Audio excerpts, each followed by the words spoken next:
Shipwreck at the Bottom of the World, the extraordinary true story of Shackleton and the Endurance. Chapter 7. The face of the deep is frozen.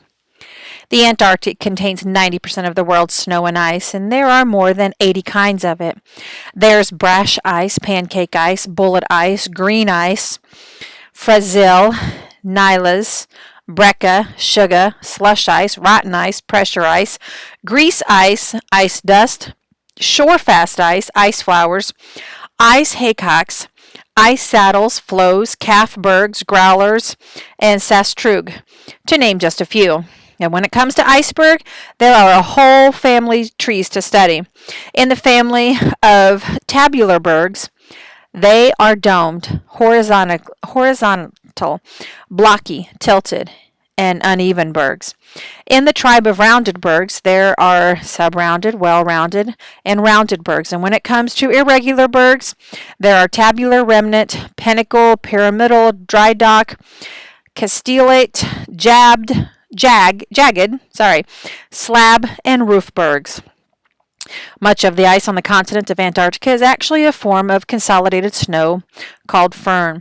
The snow accumulates, it begins to compact, forcing out the air between the snowflakes. Eventually, all the air is squeezed out, and the snow is a dense, heavy ice. This compression also makes much of the ice blue.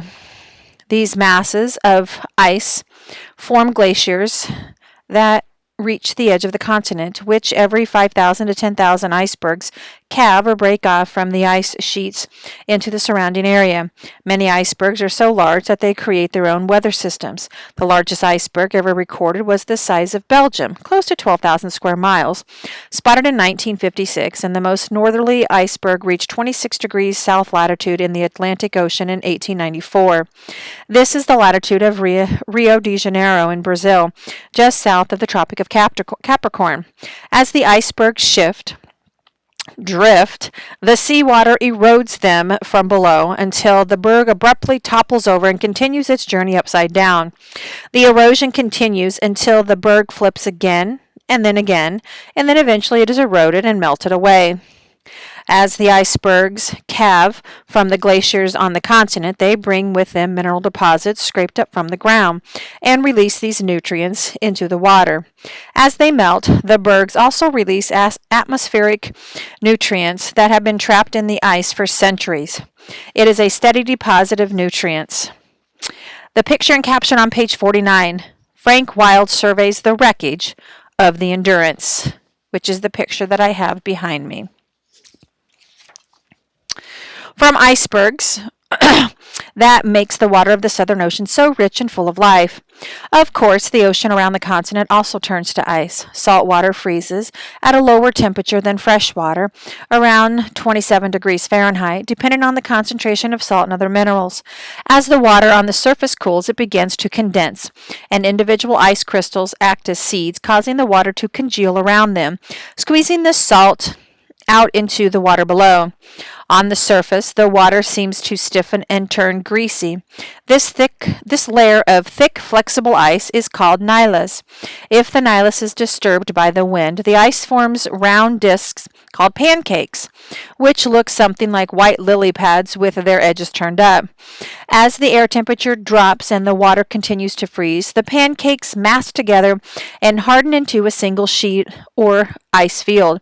Because the water forces out salt as it freezes, the water below the ice field is saturated with salt and minerals, and the ice itself is clean enough to melt into drinking water. This process of turning seawater into drinking water is important. It means that a shipwreck on a frozen sea does not necessarily mean certain death.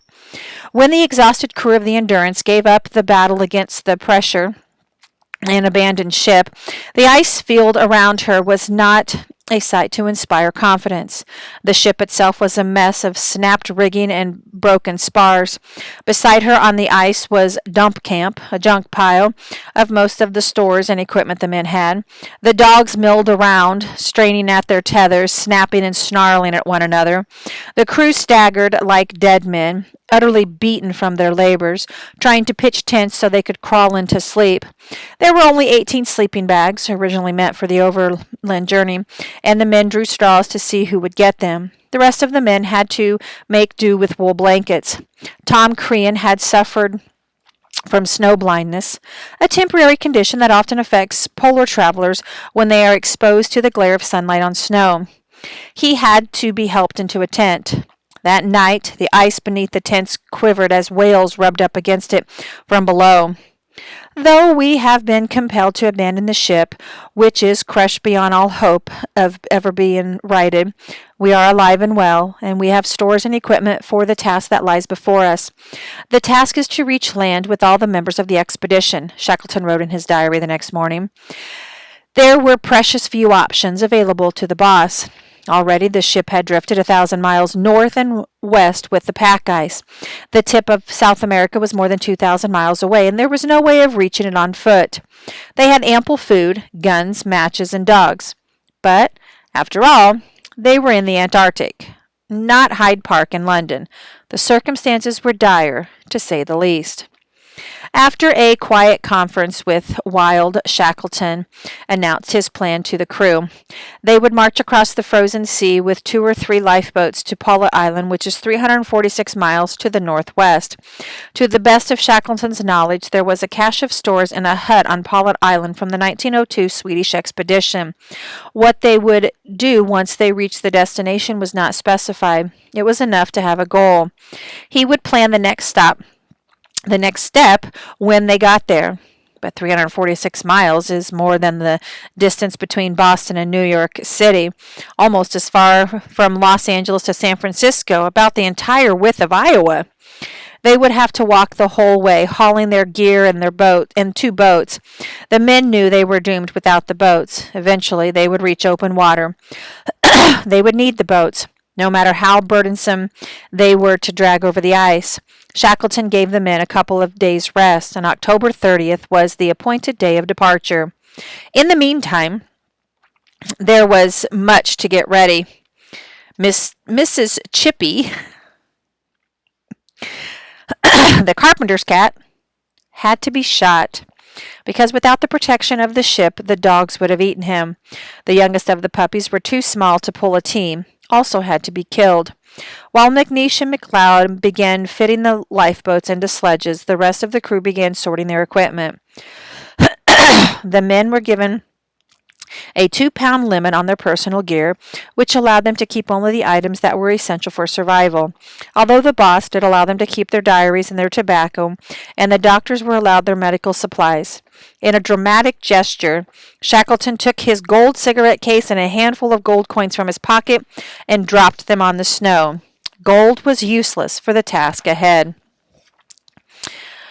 He then opened the Bible, inscribed to him by Queen Alexandra, and ripped out a page of the book of Job. Out of whose womb came the ice, and the hoary frost of heaven. Who hath gendered it? The waters are hid as with a stone, and the face of the deep is frozen. Then he folded the page into his pocket and dropped the heavy Bible on the cigarette case and gold coins, showing the crew the route they must take. If they wanted to survive, they must travel light, harden their hearts against sentimental keepsakes, and trust that they could make do with the bare bones of equipment. Shackleton, the improviser, believed that it was foolish to burden themselves with the equipment for every possible emergency. As the day wore on, the pile of discards grew. Extra clothes, books, scientific instruments and specimens, chest sets, flags, lanterns, tools, sewing kits, lucky talisman, razors, barometers, combs, scissors, playing cards, dishes, silverware, photographs. Each man added to the heap. Some of the men saved leather suitcases to use for boot repairs later on. Hussey kept his toothbrush, and Shackleton ordered him to keep the banjo because they would need the comfort of music in the hard months ahead. Each man kept a spoon and a knife. The journey was ready to begin at 2 p.m. on October 30th under heavy gray skies. It had already snowed on and off during the day, and it threatened to continue. That didn't pose much of a problem, but the road ahead did. If they only had to trek across 346 miles of flat ice field, the journey would have been bearable, but stretching ahead of them into the white horizon was a scene of utter devastation and chaos. It was as if a giant hand had smashed down onto a frozen face of the deep and broken into a million shards. Jagged floes tilted up at all angles. Pressure ridges reared up like wrinkles in a huge white blanket. If the sea had been frozen at the height of the tempest, and every storm tossed wave locked into place, the scene could not have been more jumbled and uneven. There were 346 miles of that to cross, assuming that the drift of the pack didn't change course and carry them helplessly in another direction. On the lead sled was Shackleton, Wordy, Hussey, and Hudson, looking for the best route among the pressure ridges and tumbled ice floes. They were equipped with shovels, picks, and axes to chop a path through the chaos of ice. Behind them came the other dog teams pulling sleds that were each loaded with 900 pounds of stores and gear. The picture and caption on page 53, the crew drags the James Caird fitted with sled runners over the ice to their next camp. Even on smooth ice, this was a difficult task. Once the ice became broken and jumbled, it became impossible. Page 54. Bringing up the rear was the remainder of the crew, pulling the boats on sledge runners, loaded with food and equipment. The boats weighed in at more than a ton apiece. 15 men in harness dragged one boat at a time across the snow and over the ice, stopping every quarter mile to rest before going back to haul the second boat forward. Shackleton was in constant anxiety over continuing pressure of the ice. If a crack opened up with one team and another, the result could be disastrous. So he kept the men in sled and boats close together, relaying forward one agonizing quarter mile at a time. Frequently, one of the dogs in the teams had to be unharnessed from its sled and then hitched into a lifeboat to help the men drag it up and over a hummock or ridge. After 2 hours of back-breaking labor hauling the boats through wet, heavy snow, detouring around piles of broken ice, they were only 1 mile from endurance. Soaked and numb with fatigue, the men swallowed a hasty dinner and fell into their tents. It began to snow during the night. When the men resumed their burdens the next day, there was a new layer of heavy, wet slush to trudge through, and more wet snow was falling steadily. After another 3 hours and only an additional 3/4 of a mile, the boss called a halt. He and Worsley were worried about damaging the boats as they knocked their way across the ice. They were getting nowhere. At the moment, they were on a very large level floe, more than half a mile in diameter. There wasn't another good, solid, flat floe in sight, and Shackleton felt they could not do better for a camping place. The men pitched their tents on the wet snow and crawled into their sleeping bags. Shackleton anxiously scouted ahead and found it impossible to advance. The next morning he announced that they would stay where they were and let the drifting pack carry them northward into a better position to make for Paulet Island. There was no alternative. Shackleton told Green to start adding large chunks of blubber to the crew's food. The thick seal fat that kept the animals warm would provide valuable calories in the men's diets and keep them from freezing. It was time to get used to it.